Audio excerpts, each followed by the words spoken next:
Just, overall thoughts on game week after what you've seen out of your team over the last 7 months. What's it like for you? Yeah, I think I'm like everybody. I'm excited to see where we are. I think we've had a good camp as a football team, offensively and defensively. It's been very competitive.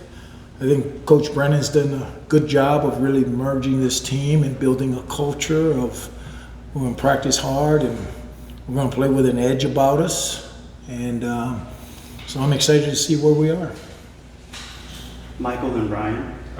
Football program announced a bunch of hires this week for different roles in the front office and whatnot. And one of them was one of your children, your son. What can you tell us about him, his background, and what his role is going to be for you guys? Well, he's the youngest of 5, and he had thought about this for a while. He had opportunities when he was done playing at the University of Hawaii to go with Rolovich, and then to go with Greg Stutzman, who's also, ventured off and is now at San Jose State, and G.J. Kinney, who is his quarterback coach, went off to Central Florida. He's now the head coach at Texas State. So he had opportunities to coach, but he loved being back in the islands. He loved being around his nephews and nieces, and he had a good job with the airlines. But he started thinking about making, he's at that 26-year-old, maybe making a move.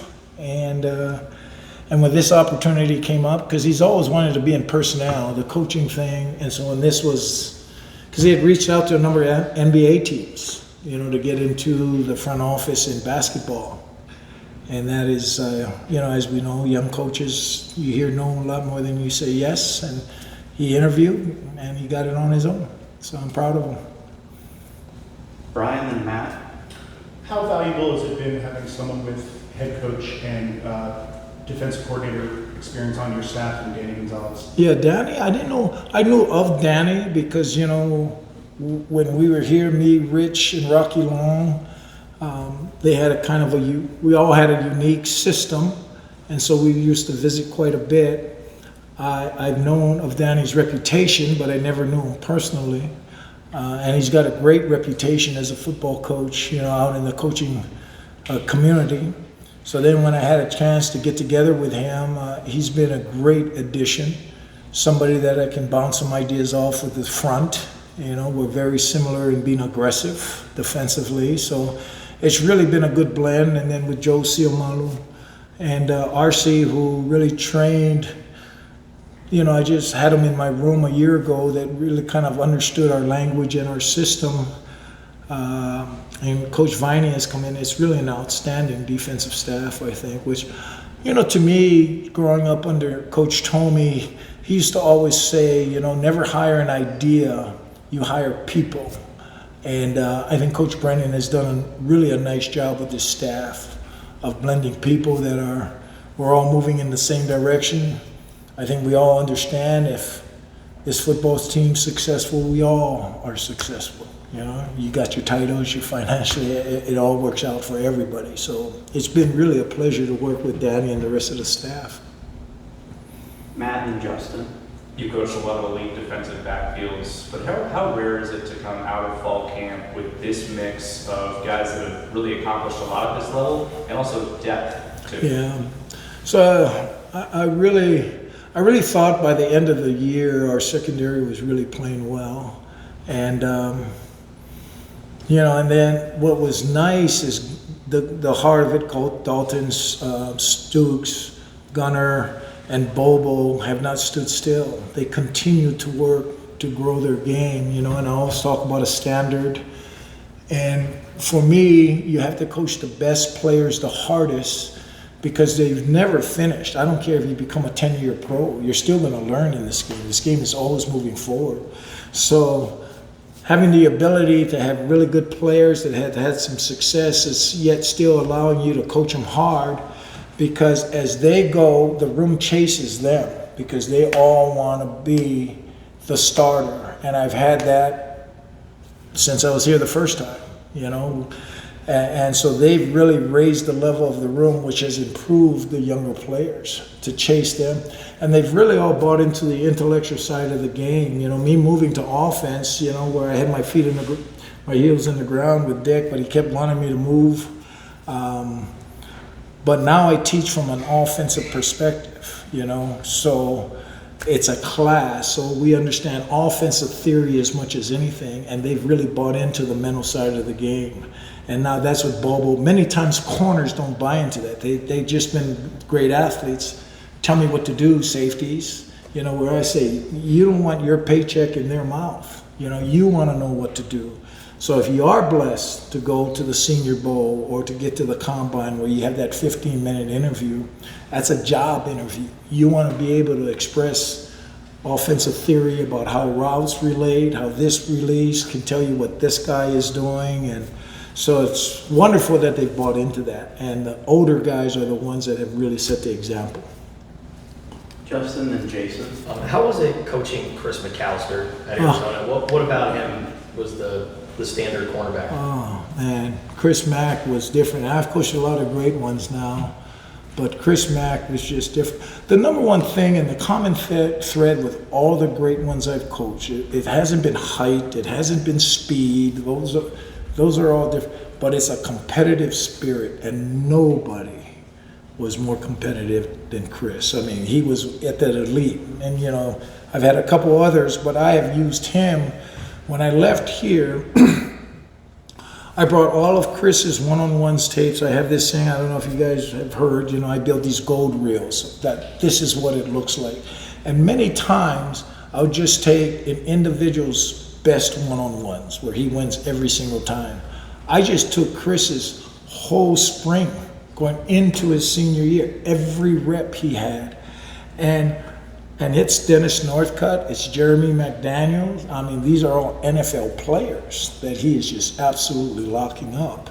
And then you see into about play 9 or 10, Brandon Nash, okay, catches this 10-yard comeback stop route where he ends up catching it at 6 yards, and you just see Chris running off the screen, and he just snaps his chin strap off because somebody caught a 6-yard stop route on him in one-on-one, you know, and there's no pass rush. But that's what made him elite. Now, you throw in 6'2", 208, run 4.3 low, 3 years, 22 interceptions. And now my whole senior year when, you know, Chris could have come out early, but at that time, if you weren't a top 10 pick, so, you know, we decided to come on back. And so everything was built for him to be at the point of attack. So when we played David Boston, he had him one-on-one. And I took the middle safety that way, the hope to keep him involved. When we played Cade McNown that year, you do a hit chart, 83% of the throws were from the left guard over for Cade. So we just played him at right corner because they had Paulie Dixon and Freddie Mitchell. And sure enough, it was going to be interesting to see what McNown did. Well, he threw to his right side. He threw away from Chris. He had his worst statistical day, you know, his senior year. But that's what Chris Mack could do. It just changed the game, you know, as a dominant corner. So he is fun, and we had really a close relationship while he was here. Jason and Troy. 2 questions for you. Number one, what do you see from New Mexico's offense? You know, I see a very, very talented quarterback that, you know, looks like he's got a nice throwing motion, but his legs is what's concerning to us, so we got to take that out. I think they do a good job with a lot of their formationing and getting into some unbalanced things, and then there's a lot of misdirection which will challenge your eyes.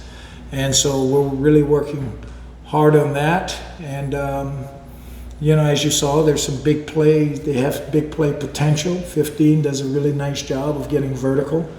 And so, you know, obviously they put up a lot of points on a good football team there. So it's going to be a good challenge for us coming into the opener. And then you've spoken very highly of Brett Arcee in the past. What is it about him that makes you trust him so much, and that why I think you call him a superstar? You know, we have to keep him. Yeah. So Arcee, I've been around a lot of really young coaches. You know, I can drop some names on you. And he kind of falls into that category. I think, first of all, his work ethic, just outstanding work ethic.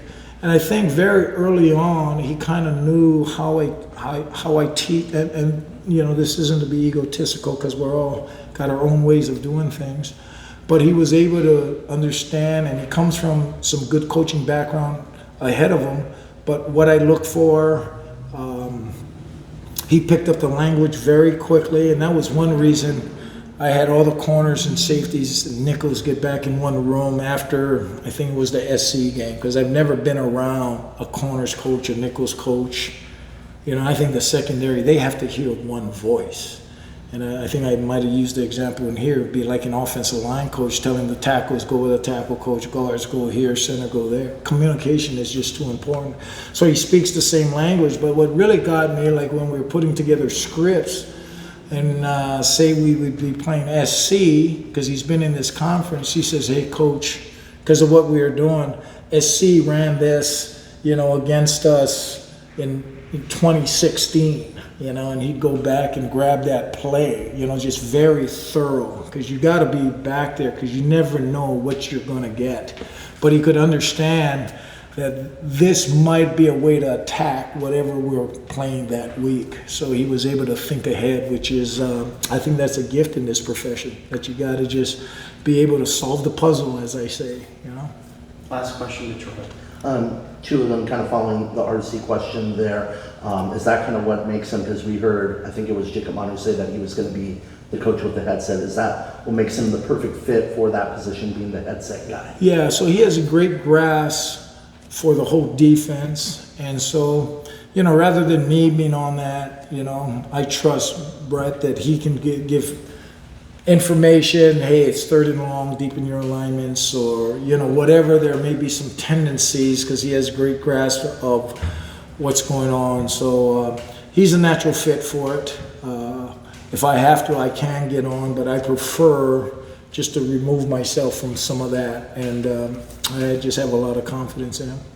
And early on in the season, a lot of college football teams like to rotate in numerous guys, kind of see what works in terms of backups, rotation, and all that. Is there a set number that you guys are looking at as a staff for the defense, or does it kind of go by feel? Yeah, it goes, for me, it goes by feel.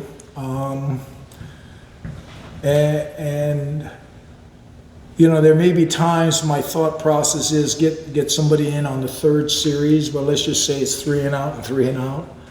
This is my old Little League days when I played baseball. I am, you know, it was a tradition, not a superstition, right? I'm on a roll, so I don't want to mess around with things. But if I really believe a young man needs to get out there, I will tell him before the game, you're going in on the 3rd series.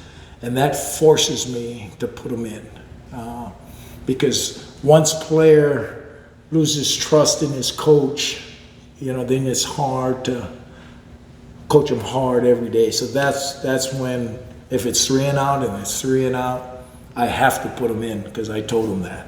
So, but we're going to play it by feel and see what they're doing, you know, because this is a brand new game, brand new staff. And so we just got to feel this thing out and make sure that our eyes are right, and we'll see where it goes.